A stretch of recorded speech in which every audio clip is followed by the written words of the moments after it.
ከባለፈው ለጣቂ የህይወት መስቀልቆል ክፍል 6 ይዤላችሁ መጥቻለሁ። ሰብለ ደብተር ውስጥ ባረገችው የፍቅር ጥቅስ በቸኮሌታ ተወዛግቤ ትንሽ ካሰብኩኝ በኋላ ቸኮሌታውን በአፌ አጣጣምኩት። በቀጣይ ቀን ሰብለ ጋር ትምህርት ቤት ተገናኘን። ሰላምታ ከተለዋወጥን በኋላ ደብተሯን መለስኩኝ። ነገር ግን ለሰጠችኝ የቸኮሌታ ስጦታ ምንም አልገዛሁላትም። ለፍቅር ደብዳቤ ምላሽ አልሰጧትም። ግን እኔም ለሷ የምሰጠው ደብዳቤ በጽፍም ግን ማስገባት በጣም ፈራሁኝ።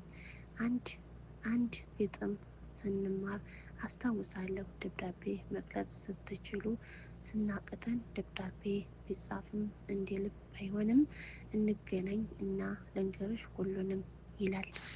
እውነት ነው። ደብዳቤ ቢጽፉት የልብ ማውጣት አይችልም። ከትምህርት ስንወጣ ሰብለ ጋር ተገናኘን። ትናንትና በነገርኩሽ ስለ እኛ ሃይማኖት ሳስብ ነበረ። ቤተ ክርስቲያን ሄጄ ስበኩኝ እንዲጠይቃቸው። እስኪ ጥያቄ ልጠይቅህ፣ ኢንሳ ነው ክርስቲያን ካልከኝ ማርያም ከሆነች፣ ነገር ግን ሁሉም እንደዚህ ከሆኑ ቁርአንን መጽሐፍ ቅዱስ እና እስልምና ክርስቲያን ልዩነታቸው ምንድን ነው አለችኝ። ማለት ጥያቄው አነሳችልኝ። እኔም ሰብለ ምን መሰለሽ፣ አላህ በምድር ላይ ከ120,000 በላይ ነቢያት ላከ። ከነዚያ ውስጥ 25ቱ በግልጽ ይታወቃሉ። 5ቱ ደግሞ በጣም ከአላህ ቅርብ የተመረጡ ናቸው። ከነዚህ መካከል ነህይ፣ ኢብራሂም፣ ሙሳ፣ ኢንሳ እና የመጨረሻ ነቢይ ሰለላሁ ዐለይሂ ወሰለም ናቸው። ከአባታቸው አደም ጀምሮ እውነቱን ውሸት አብረው ተፈጥረው ሁለቱን የአደም ልጆች ሀቢልና ቃቢል በመቀኝነት ተገድለዋል። ሞት ከዚህ ጊዜ ጀምሮ ተፈጠረ። ሰብለ አስቢው እስኪ፣ ወንድም ወንድሙን ከገደለው በዚህ ዓለም ላይ ያሉት ተንኮሎች ተመልከች። የሰው ልጅ ባህሪው እኔ ማለትን በገኘው አጋጣሚ ከፍ ብሎ መታየት ይመረጣል። 11 የያዕቆብ ልጆች የሱፍ አሳቂኝ ንጉስ ሆነው ይቀሩ አላቸው። ሙሳም እስራኤላውያን ከፈርዖን ሰቆቃ ነፃ አወጣቸው። ውለታውን ከዳ ያሸበታል ነበር። እንዴ ጌታህን አስይ ይሉታል። ሌላ ጊዜ ጀነት ምግብ አስመጣልን ይሉታል። ያንን ሲያደርጉ የጀግና ምግብ ሲላቸው ይሉታል። ጦላት ሲመጣም በሙሳ ላይ እዩት ሄዶ አንተ ጌታ ተውክ፣ እኛ እዚህ እንዲሆን አሸነፍን፣ ሀገርን ከከፈታችሁ እንመጣለን በማለት ይበሳጩታል። ሌላ ጊዜ ደግሞ አላህ መመልክ ስላቸው የምንመለከው አምላክ ጠዋት ቦታ አድርጓል በማለት ያበሳጩታል። ፈጣሪ አንድ አድርጎ መግዛት ካስተማራቸው በኋላ ተውራትን ከአላህ ለመቀበል 40 ቀን ያክል ወደ ሰማይ ሄዱ። በየገቡት ጊዜ ሲመለሱ ከብት እየመለሱ አገኛቸው። ሙሳም በእነሱ ግፍ ተሰብቶ አላህን ከእስራኤል ህዝቦች እንዲያለያየው ዱዓ አደረገ። እሱ እዚያው ቦታ ህይወቱ አለፈ። እነሱም 40 ዓመት ያክል ሲጓዙ ውለዋል። ይረፍና ከተኙበት ሲቀኑ መልሰው ጠዋት የነበረበት ቦታ ተመለሱ። እንዲቀመጡ በችሎታውም አደረጉ። ይህንን ከባድ ነገር እያደረገ ከራሱ ከስህተት አይመለስም። ፍርዱን የዘበን የፈጣሪ ቃል ይበረዛል። እውነተኛ ሰዎች ይገደላሉ። ወለዴ ይባላል። እስካሁን መጥቶ ይጠጣል። ፈጣሪ ድሃ ነው፣ እኛ እንሻላለን ይላሉ። ዝሙት ያዘወትራሉ። የሴት ልጅ ክብር ዝቅ ያደርጋሉ። እስራኤል ሌላ በእጃቸው ብቻ አመት ነቢይ ገድለዋል አልኳት። አመት ምን ማለት ነው አለችኝ። አመት ማለት 360 ነቢያት 365 ነቢያት ጨፈጭፈው ለምሳሌ ነቢይ ዘክርያን ልጆች የዮሐንስ ገድለዋል። በዚህ ግፋቸው አላህ ተቆጥተዋል፣ አርግሟቸዋል። ከዚህ አልፎ ተርፎም ከዚያ መጥፎ ጥሩ አይጠፋም። አንዳንድ መልካም ሰዎች እና አዝያሪያን የአላህ ልጆች ናቸው፣ ፈጣሪ ልጅ አለው፣ አምላክም የአላህ ሴት ልጆች ናቸው በማለት ያልታዘዙትን ድንበር አለፉ። አላህ በተለያየ ጊዜ በተለያየ ነገሮች እንደተቃጠለ እንዲወረድ ያደርጋል። ጦሎት ያሸፋቸዋል፣ ተመረከው በባህሪ ይሆናሉ፣ ምግባቸውን ይበላሽባቸዋል፣ ውሃቸውም በእንቆርቆሮ የተሞላ እና ወደ ደም ይቀየርባቸዋል። ወደ አላህ እንዲመለስ ይህንን አንሰማሙ ሲል በጣም ድንበር ያልፋሉ። ወደ ዝግጅቱም ከረከሩ፣ አስመኑ እና አይጠማም ቀይረዋለሁ። ነቢይ ሰለላሁ ዐለይሂ ወሰለም እንዲህ ተናገሩ፣ ይቺ አይጥ ከእስራኤል ልጅ ተመስላለች ብለው ከጀነት የወረደች ምግብ ይደብራሉ። አትድብቅ ለምን ትደረጋለህ ሲባል አላህ እና ምንም የሻውንድ እንዲሆነ እሳይ እያሉ ርካሶት መረጡ። ከዚህ በኋላ ነቢይ ኢሳ ኢየሱስ ቦታ አምሮ ለከላቸው ይላል። አባት ከድንግል ማርያም ከወለደም በላይ በአላህ ፍቃድ ለመጣ የሚመቸውን ሲያደብሳቸው ይድናል። የሞቱት ሲነካቸው ይነሳሉ። ህዝቦች እንዳይወዛገቡ ይህንን ሁሉ ድርጊት በአላህ ፍቃድ ነው ያልኩት። ፈጣሪ አእምሮ፣ ፈጣሪ ትእዛዝ እንጂ እኔ ከራሴ አንዲችም ነገር ማድረግ አልችልም አላቸው። የኢሳ ጉዳይ ልብስ ተከፍሎ ከግማሽ እስራኤላዊን ድቄል ነው አሉ። ሌሎች በነየነት ጸኑ። ድቄት ነው ብለው ያሰቡት እሱን ለመግደል ተንቀሳቀሱ። አላህ በቁርአን እንዲህ ሲል ይተረክዋል። የማርያም ልጅ ኢሳን አልገደለውም፣ አልተሰቀለም። ነገር ግን በእሱ ፈንታ ሌላ ሰው አስመሰለው። እሱን ኢሳን ግን አላህ ወደ ራሱ ወደ ሰማይ አንስቷል በማለት ይገልጸዋል አልኳት። ሰብለም እኔ ኢየሱስ እኛ ብሎ አልተሰቀለም ማለት ነው? ሰብለም እና ኢየሱስ ለእኛ ብሎ አልተሰቀለም ማለት ነው በማለት ከስተር ብላ ጠየቀችኝ። እኔም አዎ አልተሰቀለም፣ ሊገድሉት ቤቱን ከበውት አንድ ግቢ መኖሪያ አለመኖሩን አረጋግጠው ለማለት አዘዙ።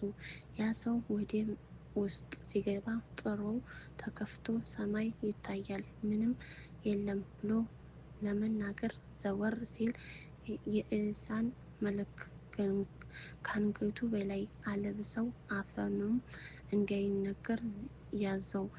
ሲመለከቱ ደብዳቤው ሳይቀል ገደሉትም፣ መሬት ላይ አደረጉት። ሲመለከቱ ከአንገቱ በላይ ኢሳን ሲመስል ከአንገቱ በታች ሌላ ከለር ነው ያለው። ተወዛገቡ። ይህ የገደለው ኢየሱስ ከሆነ የላክነው ሰው የት ገባ በማለት ራሱ በራሳቸው ተጠያየቁ። ይህ ቅጽበት በቁርአን ሲገለጸው በእርግጠኝነት አልገደለውም፣ እስካሁን ጥርጥር ውስጥ ናቸው ይላል። በዘመን ኢሳ ለመግደል ከዘመቱ የጠራ መሪዎች አንድ የሆነው ጾልዋስ ነበር። በጊዜ በኋላ በኢየሱስ አምኛለሁ፣ በህልሜ ተገልጦልኛል በማለት ከኢሳ ህወርያን ከነ በርናባስ ጋር ተቀላቀሉ። ስብከትን ለማስተማር ከፈሰጡትም ምድር እስከ ግልግ ሮም ድረስ አብረው ተጉዘዋል።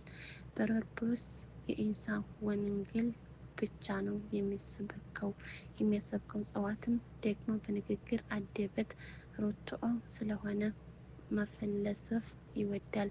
በስተመጨረሻም ፈሪሳውያን ሊያቅም ባለመቻሉ ከበርዮን ጋር ተለያዩ።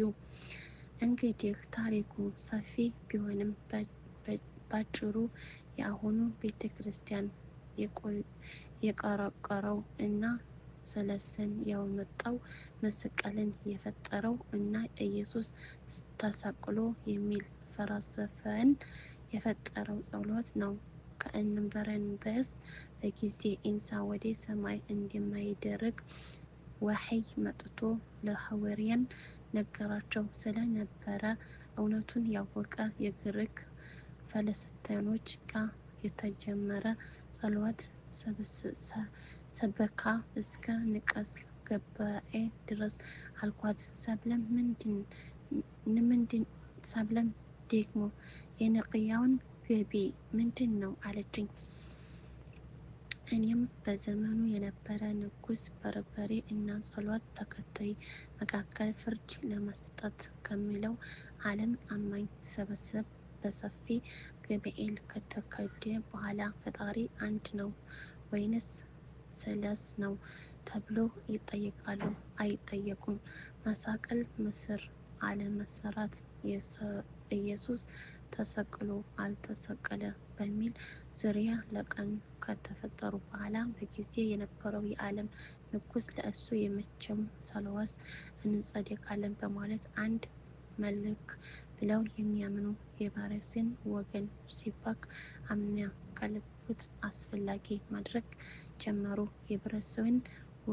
የብረሰን ወንጌል እንዳይሰበክ አደረጉ። ግን የግሪክ ፈለስፋዊ መጽሐፍ ቅዱስ ላይ እጃቸው በሰፊው አስገብተውታል፣ በሰፊው በርዘውታል። ስለሱን መስቀል ታቦቶት እንዲሁም በሌላ አቅጣጫ ኢንሳን ጌታ ነው ያደረገው የሞተው አስነስቶ ወደፊትም ለፍርድ ይመጣል የሚል ሕግ ድንገት በዚህ የክርስቲያን እምነት ህልምን አበቃ። ኢስላም የሚመስለው ትክክለኛ አስተማሪ የብረስን ወገንስ ነበር። በትክክለኛ የኢንሳ የወረደበት እየፈለገ አቀጠሉት። እጅን ነቢይ ሰለላሁ እንዲህ መጣ አስተማሩን። ከዚህ ክስተት ከ600 ዓመት በኋላ በመረገዝ የመቻል መጽሐፍ አላህ ከእስራኤል ወደ ወንድሙ ልጅ ከአረቦች ምድር ነቢይ መሐመድ የመጨረሻ ነቢይ አድርጎ ላካቸው አልኳት። ሰብለም ደግሞ አረቦች የእስራኤላዊ ምን አገናኛቸው አለችኝ። እኔም ሰብለ አታወቂም እንዴ? አባታቸው እኮ ኢብራሂም ነው። ኢብራሂም የመጀመሪያ ልጅ ኢስማኤል ሲሆን ሁለተኛ ልጃቸው ደግሞ ኢስሐቅ ነው። ኢስማኤል ወደስ ወሰደው በመካ በረሃ ላይ ከእናቱ ሂጅራ ጋር አስቀምጠው አላህ የዘምዘም ውሃ ምግብን ወደ መድኃኒት አድርጎ አፈለቀላቸው። የምናውቀው አረቦች ከዛ ጋር አብረው መኖር ጀመሩ። አግብተውም የአረብ ዙሪያ በኢስማኤል በኩል ሲረቡ የእስራኤል ልጆች ደግሞ በኢስሐቅ በኩል ተራቡ። ኢስሐቅ የያዕቆብ እስራኤል ወላጅ ትርጉም መልእክት ማለት ነው። ኢስሐቅ ሁለተኛ ስም እስራኤል ነው። እናም ያዕቆብ ደግሞ 12 ልጆች ከ6 ሴቶች ወለዱ። ከ12ቱ ልጆቻቸው በጣም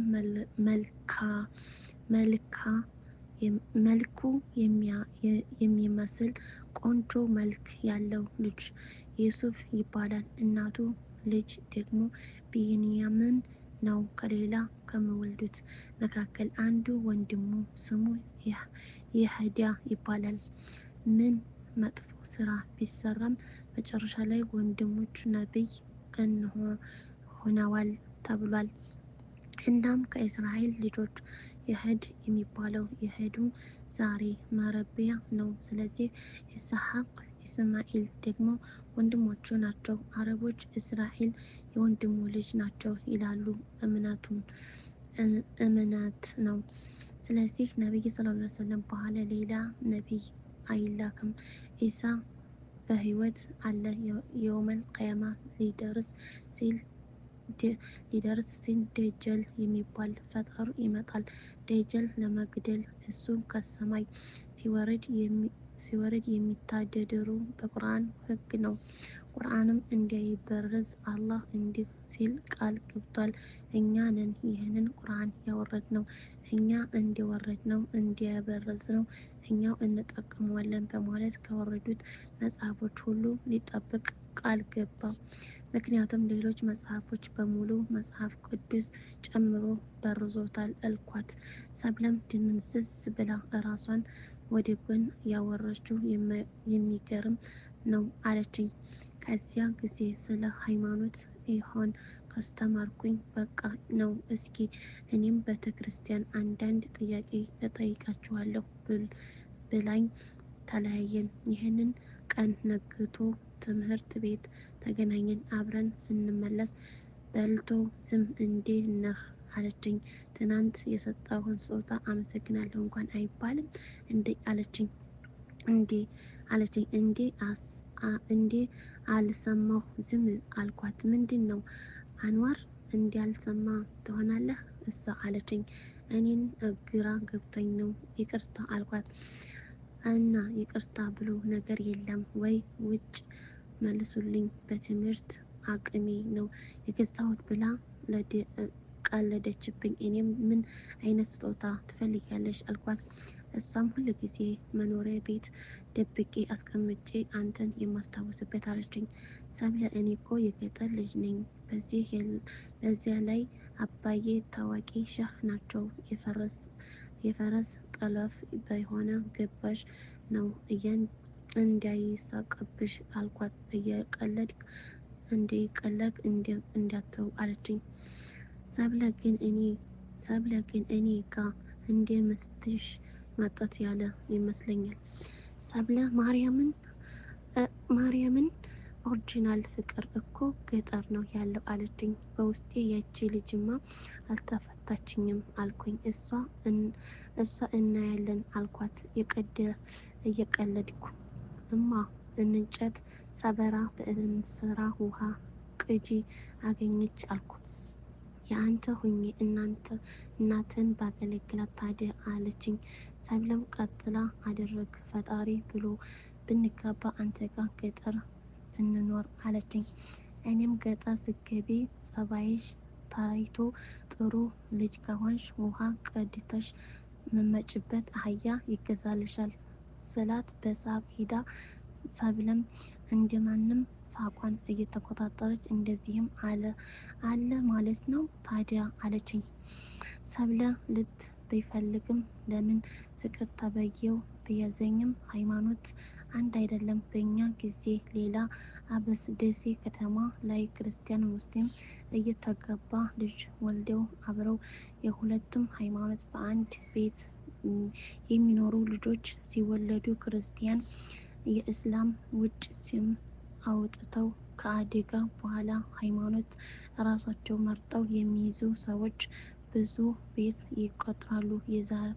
የዛሬ አያድርገው እንደዚህ ነበር የሚጋቡት። እኔ ደግሞ ሌላ የመጣለው ክርስቲያን ወንድ ሙስሊም ሴት፣ ክርስቲያን ሴት ሙስሊም ሴት ወንድ ጋ ሲመለከት የምናደደው ደግሞ ፍላጎት ጠንካራ የነበርኩ ልጅ እኔም ከመጥለው ባህሪ ላይ ተዘፍቄ የፈሩት ይደርሳል አይደል የሚባለው። ይህ በቀላል ከእኛ ነብይ ጋር መገናኘት መዘዝ ከባድ ነው። ኢማንህ ሙሉ የነበረው በአንድ ድካማ ይደረጋል። ሀብታም ነቢይ ሰለላሁ ዐለይሂ ወሰለም እንዲህ ሀሳብ ሴቶች የሆነ ቦታ እንዳይደርሱ ነበር ስልኮት እንዲህ አለ። እነሱ እንደበረቁት ወይንም እንደ እንቅልፍ ናቸው። ትንሽ ከዘገኑ ያስባሉ። በጣም ጠብቅ ናቸው ይላል። እየተጫወተ እየተቀለደ ፈላስቸው ስንደርስም አንድ የሚያስፈራ ረጅም ወፈር ሰውዬ በትንሽ ርቆ ከፍ ለፊታችን እያየን ተራራ የሚያክል ሰው አፈጣጥሮ እኮ ታወያለህ እንዴ አልኳት እየቀለደች። ወይኔ ጉዴ ዝም በል አባዬ ነው። ወይኔ ካቻልክ ጋሼ ብለህ አረፍ ሰላምታ አቅርብ። አባቴ ስሙን መምህር ነው እንጂ ነገሮች በጥሩ መድረግ አይችልም። በቃ አሁን ሲያየን ፍቅር ጀምሮ ብሎ ነው የሚያስበው አለችኝ። በጣም ደነገጥኩኝ። ውሃ ጥም ከየት መጣ ሳይባል ውሃ ጠማኝ። ከንፈሬ ደረቀ አለ። ልቤ በአንድ ዛፍ አረጋ። እግር ተረበሸ። የፈቀኝ ጀመረ። በድንጋጤ ቀይ ፊቴ በጣም እንደ ቲማቲም ሰው በለዘ። ይህንን ያወራን ላለማስፈገር እነሱ እቆማለሁ እሰፈር ድረስ። ሰብለም አባ እንዴት ዋልክ ብላ ልታስመው ስትል ደህና አድርጎ በአለ በሌላ ኃይል በዛ በሰፊ እጁ በጥፊ ደረገማት። ድርጊቱ እቆመችበት ቀረች። ወደ እኔ እየመጣች አንተ ብሎ አንገት አንቆ ጨሃብኝ። ደነገጥኩኝ። ውድ ቤተሰቦቼ ኢንሻአላህ ይቀጥላል። ሰላም አለይኩም ወራህመቱላሂ ወበረካቱ።